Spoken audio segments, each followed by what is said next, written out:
اللہ الرحمن الرحیم۔ سوال یہ پوچھا گیا ہے کہ ایصال ثواب کا کیا طریقہ ہے؟ جو عورتیں گھروں میں جمع ہو کر کچھ قرآن پڑھتی ہے یا تسبیحات پڑھتی ہیں اور اس کے بعد دعوت کا بھی انتظام رکھا جاتا ہے، تو کیا یہ ایصال ثواب اس طرح کرنا صحیح ہے یا نہیں ہے؟ اس کی وضاحت کر دی جائے۔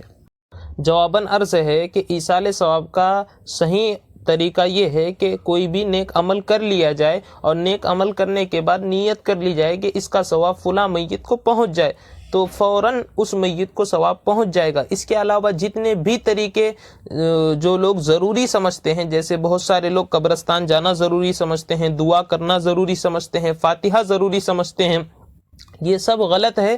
صرف نیک عمل کرنے کے بعد نیت کر لینا ہی کافی ہے، اس سے میت کو ثواب پہنچ جائے گا۔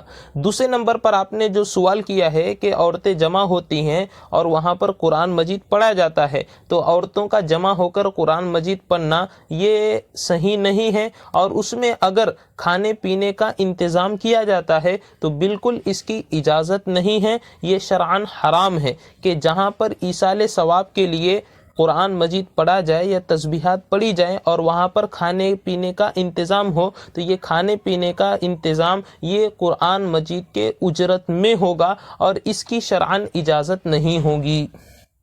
چنانچہ فتاوی قاسمیہ میں ہے کہ ایصال ثواب کے لیے شیرینی تقسیم کرنا، مٹھائی تقسیم کرنا، چائے پلانا، کھانا کھلانا، نقدی رقم دینا، یہ سب ناجائز اور حرام ہے، قرآن خوانی کی اجرت میں داخل ہے۔ قرآن کریم کو بے وقعت بنا کر چند پیسوں کی عوض بیچنے کے مترادف ہے، بیچنے کی طرح ہے، لہٰذا اس سے بچنا لازم اور واجب ہے۔